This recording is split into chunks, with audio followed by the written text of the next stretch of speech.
Welcome to a new session in which you'll become acquainted with yet another great classic work of literature. This time, the narrative poem, The Rime of the Ancient Mariner, written in 1798 by Samuel Taylor Coleridge.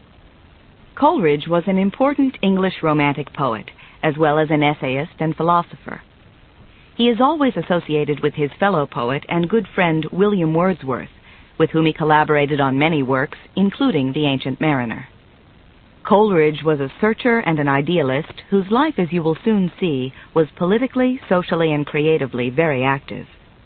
He spent part of that life trying to conceptualize and organize a utopian society that would discourage evil and promote the fellowship of humankind.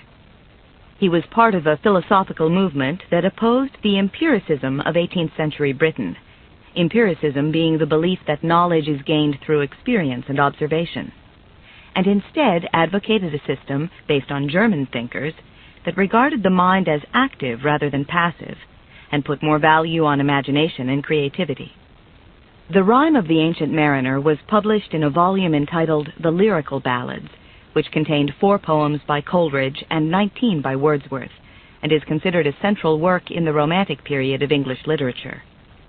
The book, published anonymously, opened with The Rime of the Ancient Mariner and closed with Wordsworth's Tintern Abbey. Other Coleridge poems included were The Foster Mother's Tale, The Dungeon, and The Nightingale. The entire volume was an experiment in poetic subject matter and diction, and the authors hoped, in their words, to ascertain how far the language of conversation in the middle and lower classes of society is adapted to the purposes of poetic pleasure. In other words, could the common talk of the common man be translated into good poetry? An advertisement of The Ancient Mariner run at the time said, "The Rime of the Ancient Mariner was professedly written in imitation of the style as well as the spirit of the elder poets.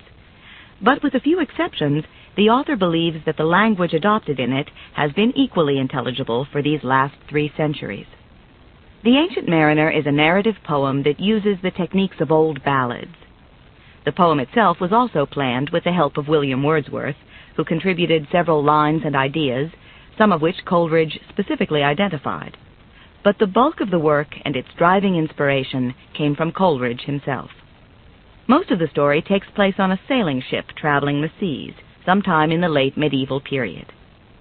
The narrator of the tale is an ancient mariner or seaman, who commits an almost motiveless crime by killing a harmless albatross that has befriended the ship and crew.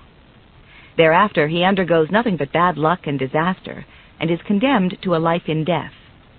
He's pursued relentlessly until he repents, at which point supernatural powers carry his ship back to port.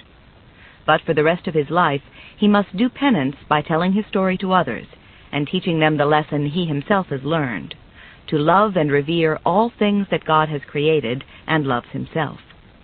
Some people believe the poem or ballad is autobiographical in its strange and imaginative theme. Coleridge was plagued by remorse for his addiction to opium, a drug he'd originally taken to relieve the pain of his rheumatism. Whether or not the poem was created as a catharsis for his own guilt hardly matters. Its rich imagery, haunting storyline, and emotional power stand by themselves. Coleridge's work always reflected an interest in the exotic and supernatural, which he tried to make more accessible to his readers by using the simple, straightforward language we mentioned earlier, in the quaint and archaic English ballad form. Although The Ancient Mariner is not a lengthy work, it succeeds at making the extraordinary believable, and its mixture of beauty and horror touches every one of our senses and feelings. The poetic innovations of Coleridge and Wordsworth were important and had far-reaching consequences. Most other poetry of the 18th century used an even meter, with a specific number of syllables in each line. But in the lyrical ballads, Coleridge and Wordsworth broke free from this pattern, varying the number of syllables in each line and the placement of the accent in each line. This change in traditional meter gave their work a quality of freedom, spontaneity, and flow that affected and complemented their subject matter. That subject matter was also new and inventive. Coleridge himself made many comments about the new form of poetry he and Wordsworth were trying to write, and some of these can enrich our understanding of their work.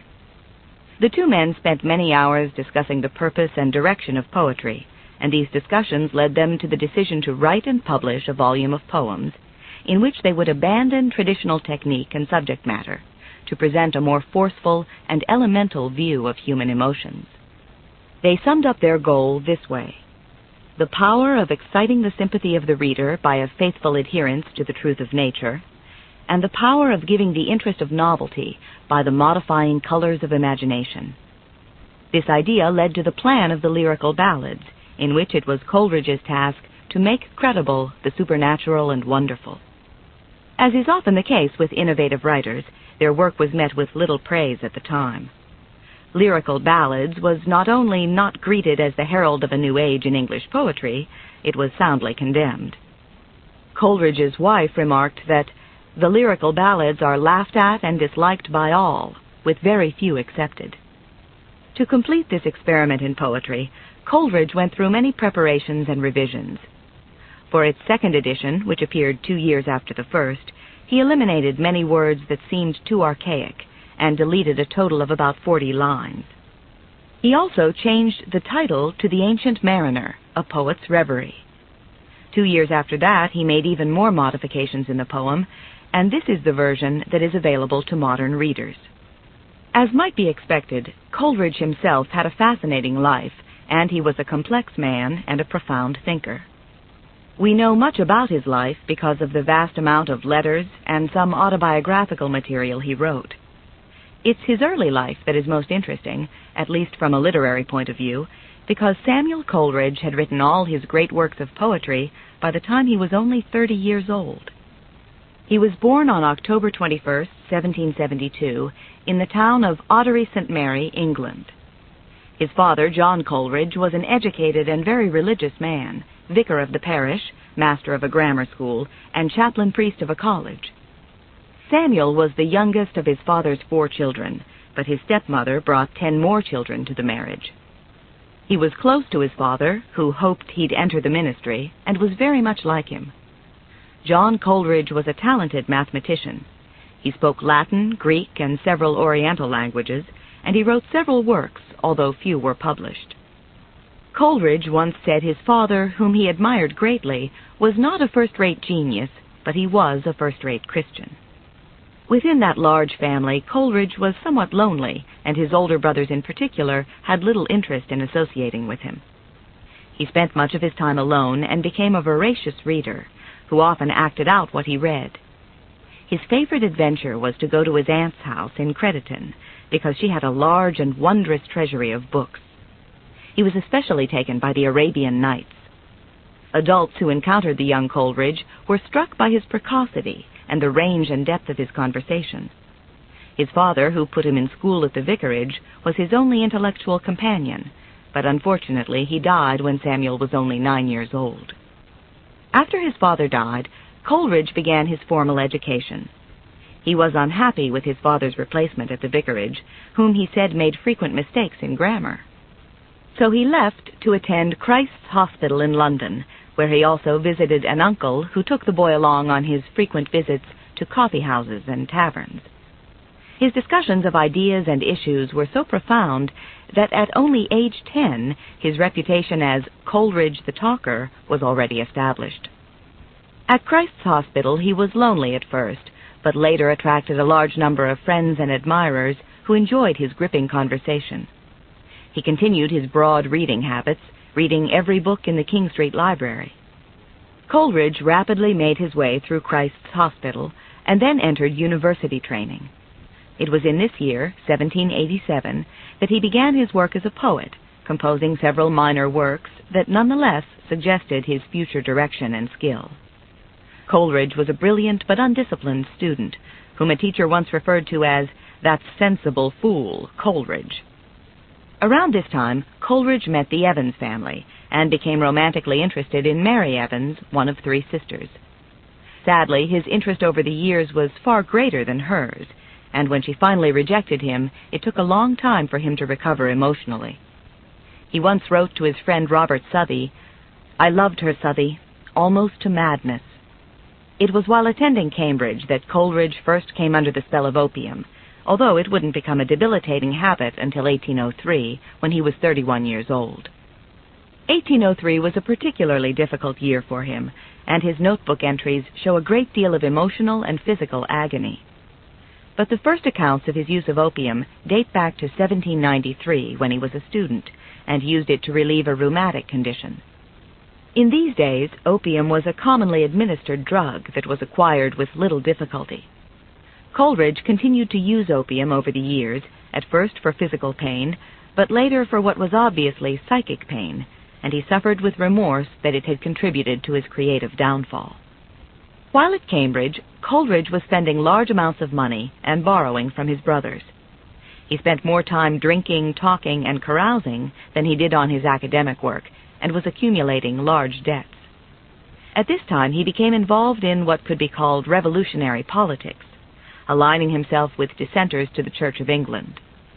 This wasn't incongruent with his developing Romanticism, since Romanticism and the Romantic period itself were a form of rebellion. Romantic poets rebelled against traditional poetic diction, against orthodox theology, and against accepted ideas about human perception. Coleridge actually wrote several political poems, but they're not well known, and he never took his ideas as far as revolutionary action. Because of his growing debts and the exasperation of his generous brothers, and probably also because of his disappointment in love, Coleridge entered the King's Regiment of the Dragoons. But he was not suitable material for the cavalry, and in fact couldn't even stay on a horse. He enlisted in December and was out by the following February. During this time, Coleridge was beset by guilt over how he'd wasted his opportunities, and had had to go to his brothers for help. The following summer, he became friends with a man who would play an important role in his life. His name was Robert Southey, and he was a fellow poet who would become Coleridge's brother-in-law and co-organizer of his utopian society. Coleridge was 22 when he met Southey, and Southey was 20. They shared each other's views and a mutual admiration. Southey was gripped by Coleridge's commanding personality, and Coleridge was taken with Southey's enthusiasm for putting some of the ideas of Plato's Republic into action by creating an ideal community. These two men, along with a group of other select Englishmen, designed a community they called Panthasocracy, which they hoped to build along the Susquehanna River in America. The goal of this community was to eliminate greed by abolishing private ownership, including a ban on private property. Coleridge wrote, "Wherever men can be vicious, some will be. The leading idea of Panthasocracy is to make men necessarily virtuous by removing all motives to evil, all possible temptations. There, all men would share a common aim. There would be common labor for a common harvest, domestic peace, expanding knowledge, and the best environment possible for raising children." In his enthusiasm for this plan, Coleridge even married Sarah Fricker, the sister of the woman to whom Southey was engaged, because she and her family were avid supporters of Panthasocracy and planned to join the community. However, after many lecture tours and not unsuccessful attempts to raise money and support, Southey and Coleridge became estranged. Southey's approach to the project was practical and disciplined, while Coleridge continued on in a passionate, idealistic line until the partnership finally ruptured and Coleridge moved with his new wife to Celadon. There he wrote one of his best works, the Aeolian Harp. He then began publication of a political newsletter with the motto, "That all may know the truth and that the truth may make us free." But it failed after a few months. Coleridge now had a wife who was mostly unwell, a new son, and almost no money. He considered the ministry for a brief time and began to sermonize at local churches to test his skills. It was about this time that Coleridge met a young poet named William Wordsworth, and the two would form a friendship that would make literary history. Both shared a deep passion for poetry and many profound ideas, although they also had their differences.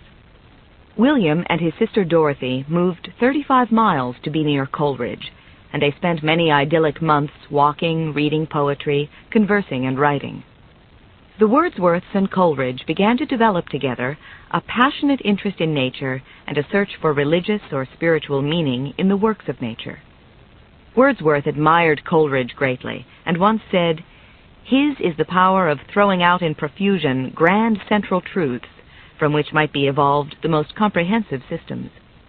By now, Coleridge had accepted an annuity from a couple who admired his talent, and finally free from financial worry, he began to create his greatest works.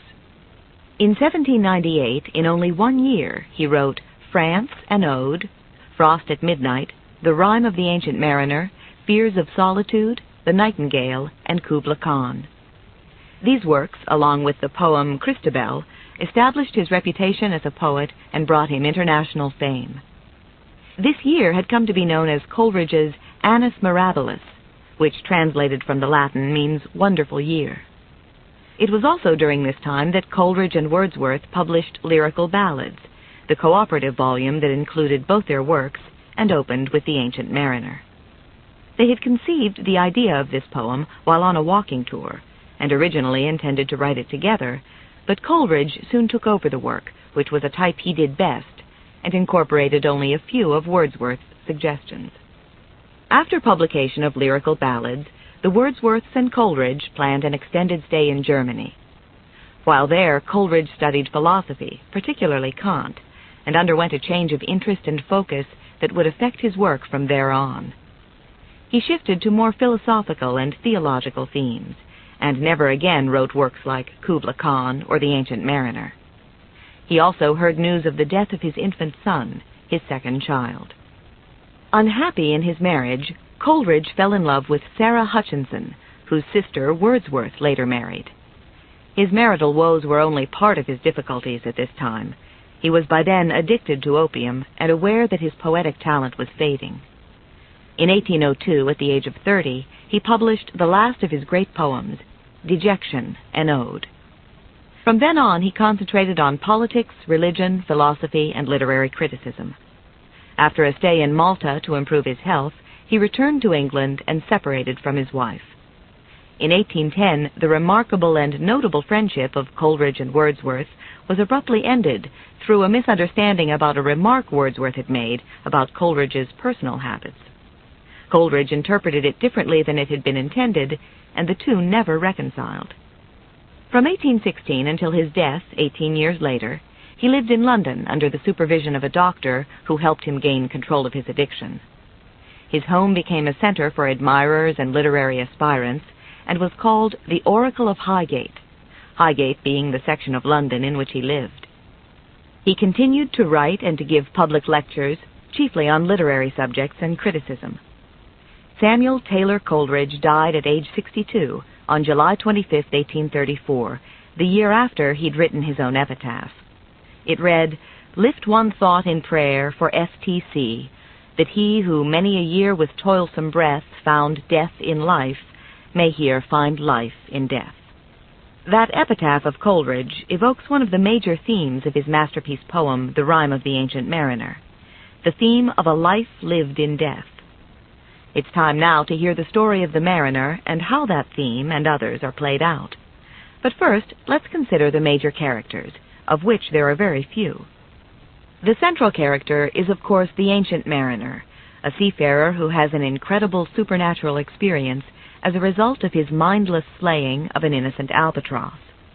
Unlike traditional heroes, the mariner is rather a passive character who reacts far more than he acts. The fact that he never develops as a full, distinct personality was one of Wordsworth's criticisms of the poem, but to others it makes no difference in the impact of the story. Another character is the wedding guest. He's a man on his way to a wedding when he's commandeered by the ancient mariner, who wants to tell him his story. The mariner has been condemned to go through the rest of his life telling this story to strangers, although these strangers are not chosen arbitrarily, but rather by some special quality the mariner sees in their faces. The wedding guest is first intrigued, then very moved by the story, and he never does make it to the wedding. The crew of the mariner's ship is also considered jointly as a major character, since they are also punished by the deed he commits, and their interactions with the mariner make some interesting points about guilt and blame and how humans deal with them. The albatross is a symbolic character representing nature and all of God's creatures and man's guilt. The albatross is white and has sometimes been compared to the whale in Moby Dick. Finally, there is a hermit whom the mariner seeks at the end of the poem, who represents salvation, redemption, forgiveness, and God himself. The poem opens with a description of the scene. An elderly, gray-haired sailor approaches three young gentlemen on their way to a wedding celebration. One of the men, next of kin to the bridegroom, is singled out to hear his story. First, the old man grabs him with his skinny hand, but then the hypnotic glance of his glittering eye holds the guest instead. He says, "O wedding guest, this soul hath been alone on a wide, wide sea, so lonely 'twas that God himself scarce seemed there to be." At first, the wedding guest resents this intrusion, but he soon feels compelled to listen to the story, which is indeed remarkable. The wedding guest is captive to the building suspense, responding with fear and then horror as the story unfolds. The first words of the mariner's story are, "There was a ship." This ship leaves its harbor and sets a southerly course for the line. As the ship sails clear of the harbor and out to the open sea, there is no apprehension among the crew that day. But several days out, a storm arises, and its mighty winds blow the ship steadily south, towards the South Pole. Soon it enters what is described as the land of ice and of fearful sounds, where no living thing was to be seen. A great sense of helplessness and foreboding comes over the crew, and so it is with much relief that they then spy an enormous seabird, a great white albatross, flying through the fog towards the ship. The ancient mariner says, "As if it had been a Christian soul, we hailed it in God's name." The crew feeds the albatross, and then the helmsman successfully maneuvers the ship through the ice. The albatross is taken as a good omen. As the ship turns and heads northward, the bird faithfully follows. But soon the bird's constant presence starts to unnerve the mariner, and he shoots it with his crossbow. He's shocked at his own alarming deed. "God save thee, ancient mariner, from the fiends that plague thee thus. Why look'st thou so? With my crossbow I shot the albatross." It is then that the curse befalls them all. Even though the south wind continues to drive them northward, the old sailor somehow senses that he has done a hellish thing, and that retribution will follow. That retribution comes in the form of anguish and alienation, not unlike that of Adam's when he fell from God's grace in the garden. The crew at first blames the sailor for his killing of the bird, for they feel the change in wind is a result of this misdeed. But when the ship emerges from the dreary fog and mist and continues peacefully on its way, they reverse their opinion. Perhaps the old man had been right to kill the bird after all. This change of mind binds them in guilt with the mariner. Yet this opinion is soon to change again, for as the ship continues north and reaches the equator, suddenly the wind ceases altogether, and they find themselves stationary on a calm sea. Days go by, and not the slightest breeze stirs. Now it is decided by all that an avenging spirit has followed their ship from the land of mist and snow, leaving them stranded and surrounded by undrinkable water. It's at this point in the poem that its three most famous stanzas appear. All in a hot and copper sky, the bloody sun at noon, right up above the mast did stand, no bigger than the moon. Day after day we stuck, nor breath nor motion, as idle as a painted ship upon a painted ocean. Water, water everywhere, and all the boards did shrink. Water, water everywhere, nor any drop to drink. In anger, the crew hangs the dead albatross around the sailor's neck as a symbol of his guilt. Time continues to pass until time has no meaning. The lips of the men bake and crack, and their eyes glaze over from thirst. The mariner says, "I looked to heaven and tried to pray, but or ever a prayer had gushed, a wicked whisper came, and made my heart as dry as dust." Then the sailors see a sight that fills them with joy. There is a speck on the horizon that can only be a ship. As the speck looms larger and nearer, they see it is indeed a ship, but now their joy has turned to terror, for this is no earthly ship. It moves along the water without even the merest breeze. The crew waits, wide-eyed and trembling with fear, as the skeleton ship approaches. It pulls alongside, and they can see two specters on board, one a woman who is life in death, and the other a man, her partner, Death. The woman, life in death, is described this way. Her lips were red, her looks were free, her locks were yellow as gold, her skin was white as leprosy. The nightmare life in death was she, who sicks man's blood with cold. Life in death is playing dice with death to see who will win control of the ship. Death wins every throw for the ship's crew, but life in death wins the throw for the ancient mariner, and he is doomed to live on, to atone for his sins against nature. Then, as the sun drops into the sea and night descends on the silent waters, a ghastly scene is played out. One by one, each of the 200 crew members turns toward the mariner and, unable to speak, denounces him with a silent but telling stare, then drops dead upon the deck. As their souls fly from their bodies and speed past the seaman, the sound is like the whir of the crossbow when he'd shot the albatross.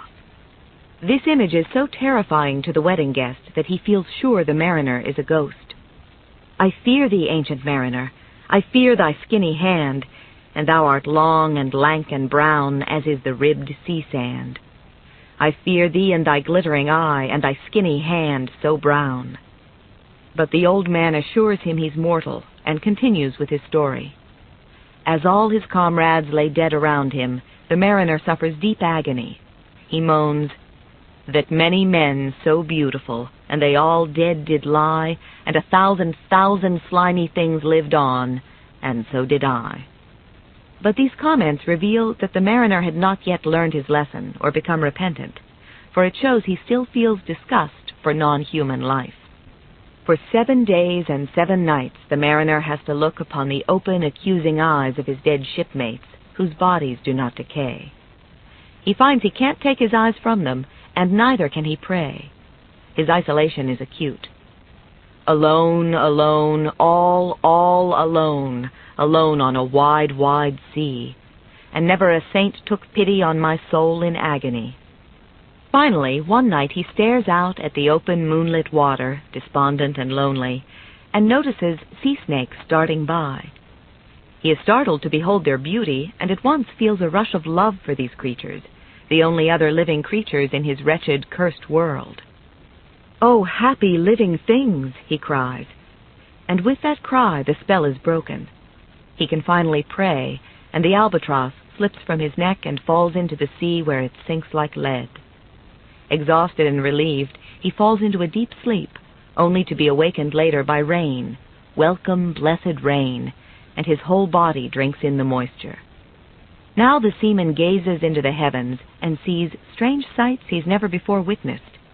A fantastic array of colors and lights playing on the moon, the stars, and the water. Stranger still is what's happening on the deck. The bodies of his dead companions rise and begin to mutely go about their tasks of sailing, no longer transfixing him with their sightless stares. At this point in the story, the mariner explains to the wedding guest that the spirits which animated the bodies of the crew were not their own souls, which had fled at death, but a blessed troop of angelic spirits sent down by his guardian saint. He describes an encounter with one of the crew members, his own nephew. "The body of my brother's son stood by me, knee to knee. The body and I pulled at one rope, but he said naught to me." At sunrise the spirits depart, but the ship still sails on without help from any breeze. Now it's propelled by a spirit from the land of mist and snow, the polar spirit, still seeking repentance from the mariner for having killed the albatross. At noon the ship comes to a sudden halt, and then begins jerking back and forth in a bizarre tug of war. He wonders if death is once again trying to win his spirit. But the ship has reached the equator, and the polar spirit can no longer power it. It's being turned over to other forces. The ship leaps free from the invisible wrestlers, with such force that the sailor falls into a trance. He knows very little of what's happening until he hears the voices of 2 spirits. From their conversation he concludes the ship is now being powered by angelic forces, who hasten it northward at such speed that he couldn't have endured it in full consciousness. They have struck a bargain with the polar spirit, promising his repentance in exchange for the ship. When the sailor again awakens, dazed and astonished, it is night. The dead men again stand on the deck, the curse blazing anew in their eyes. But joy overtakes him when the spell finally breaks, and the ship continues to speed homeward. A strange wind blows. It has no sound, no motion. It blows in no direction, and it touches only the mariner. It raises his hair, fans his cheek, and mingles with his fears. At last he can see the dear, familiar landmarks he thought he would never see again. At first he thinks they are a vision, or that he sleeps and dreams. He prays that he might truly be awake. The angelic spirits depart from the bodies of the seamen, and standing atop each lifeless form is, in his words, a man all light, a seraph man, shining as would a rescue signal to the land. The angelic spirits wave a blessing to him and leave without a sound. Their silence, he says, sinks like music on his heart. A small pilot boat comes alongside the ship. A father and son are aboard, and also an old hermit of the woods, who is known for his singing of godly hymns. The mariner is glad to see the hermit. He will confess his sins to him and be cleansed. He is full of joy, but he knows also that he stands on a ship of which the deck is laden with dead men. On the pilot boat, the men talk of what they see.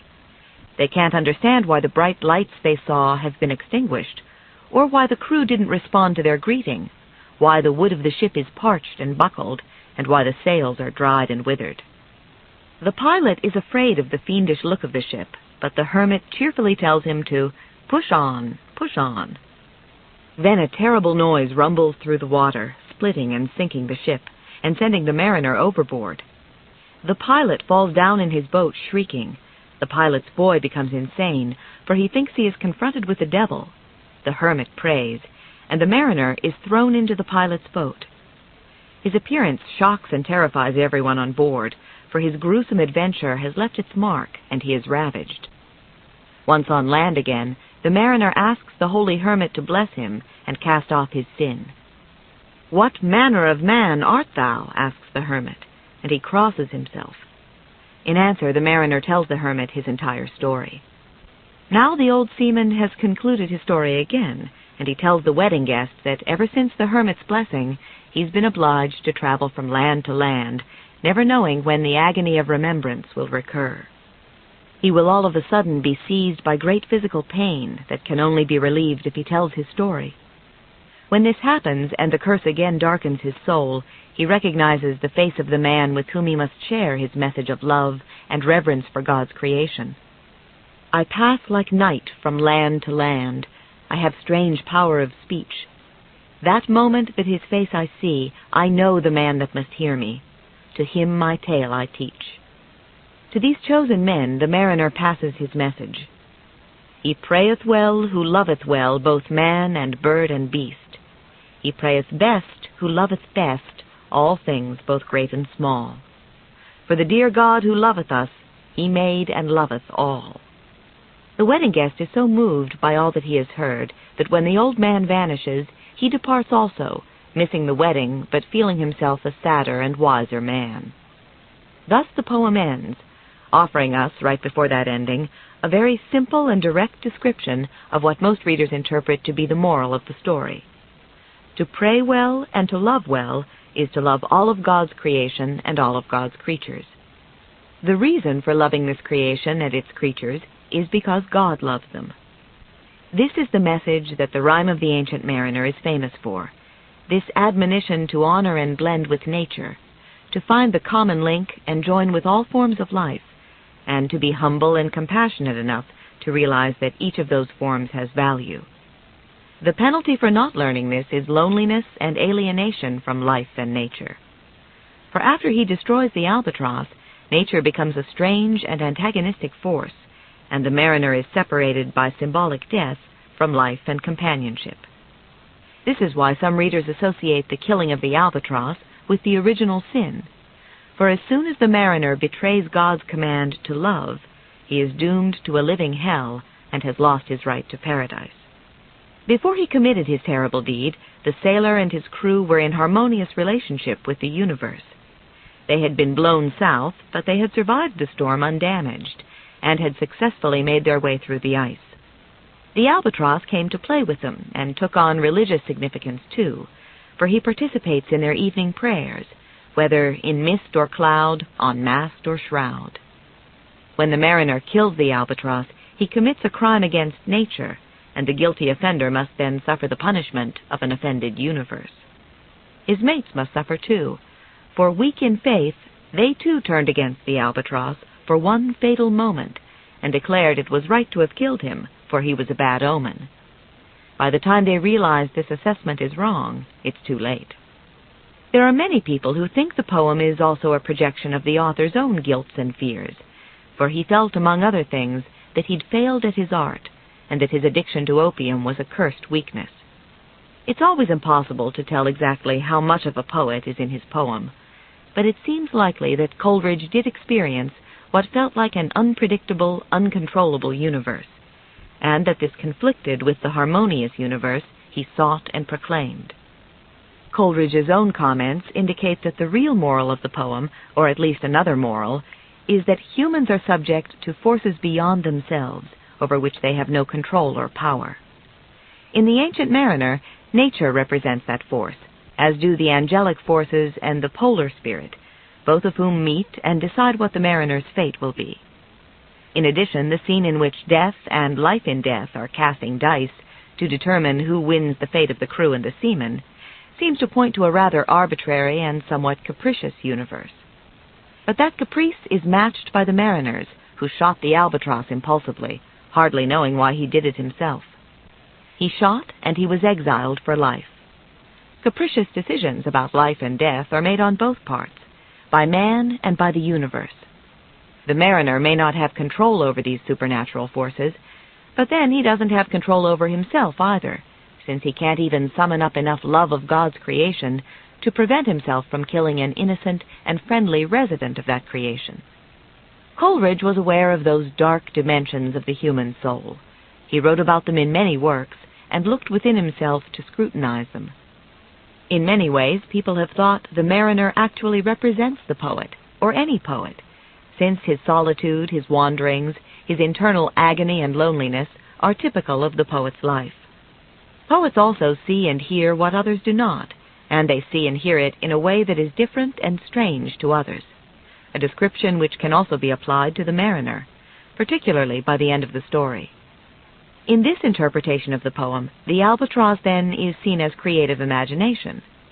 However, in other interpretations, he is seen as a symbol of redemption and of Christ, since the sailors first greet him as if greeting a Christian soul, and since he's hung around the neck of the mariner in a way reminiscent of Christ bearing his cross. None or all of these interpretations may be correct, for they don't necessarily contradict each other.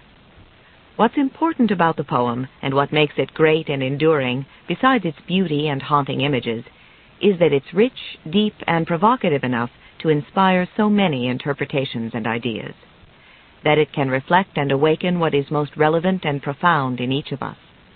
That, in itself, is what defines a classic work of literature.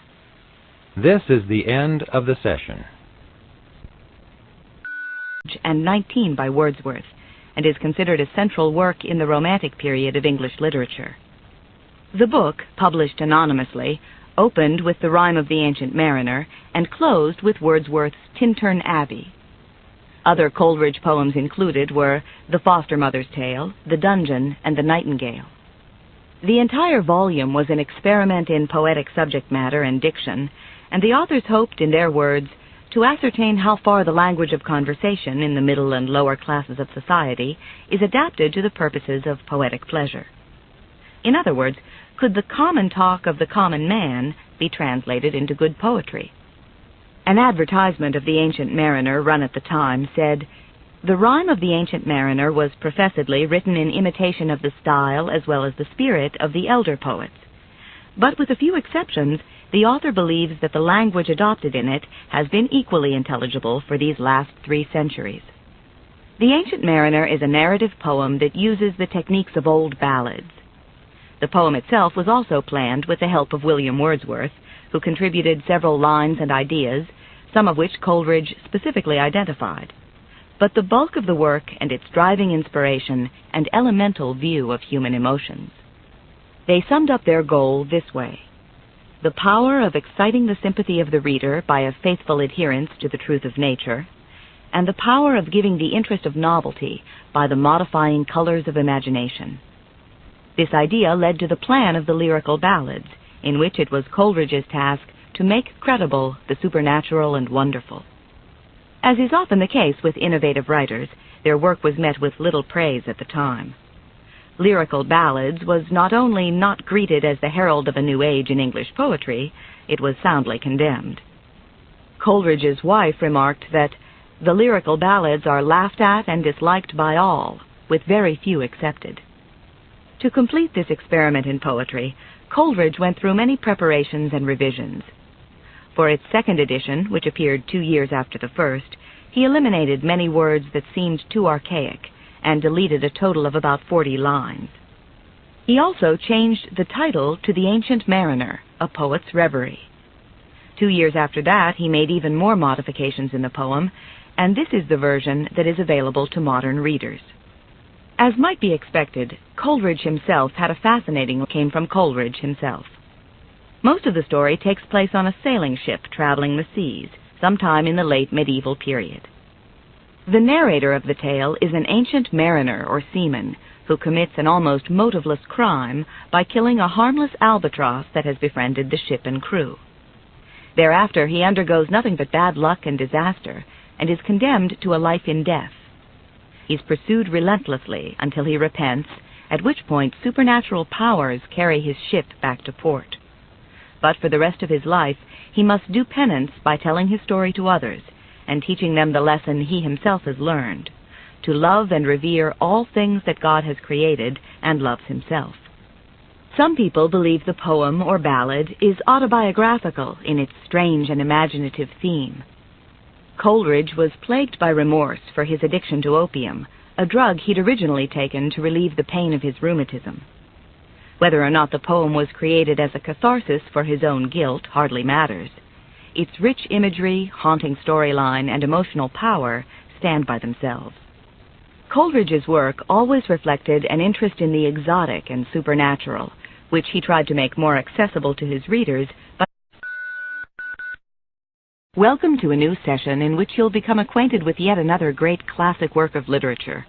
This time, the narrative poem, The Rime of the Ancient Mariner, written in 1798 by Samuel Taylor Coleridge. Coleridge was an important English Romantic poet, as well as an essayist and philosopher. He is always associated with his fellow poet and good friend William Wordsworth, with whom he collaborated on many works, including The Ancient Mariner. Coleridge was a searcher and an idealist whose life, as you will soon see, was politically, socially, and creatively very active. He spent part of that life trying to conceptualize and organize a utopian society that would discourage evil and promote the fellowship of humankind. He was part of a philosophical movement that opposed the empiricism of 18th century Britain, empiricism being the belief that knowledge is gained through experience and observation, and instead advocated a system based on German thinkers that regarded the mind as active rather than passive, and put more value on imagination and creativity. The Rime of the Ancient Mariner was published in a volume entitled The Lyrical Ballads, which contained 4 poems by Coleridge by using the simple, straightforward language we mentioned earlier, in the quaint and archaic English ballad form. Although The Ancient Mariner is not a lengthy work, it succeeds at making the extraordinary believable, and its mixture of beauty and horror touches every one of our senses and feelings. The poetic innovations of Coleridge and Wordsworth were important and had far-reaching consequences. Most other poetry of the 18th century used an even meter, with a specific number of syllables in each line. But in the lyrical ballads, Coleridge and Wordsworth broke free from this pattern, varying the number of syllables in each line and the placement of the accent in each line. This change in traditional meter gave their work a quality of freedom, spontaneity, and flow that affected and complemented their subject matter. That subject matter was also new and inventive. Coleridge himself made many comments about the new form of poetry he and Wordsworth were trying to write, and some of these can enrich our understanding of their work. The two men spent many hours discussing the purpose and direction of poetry, and these discussions led them to the decision to write and publish a volume of poems in which they would abandon traditional technique and subject matter to present a more forceful,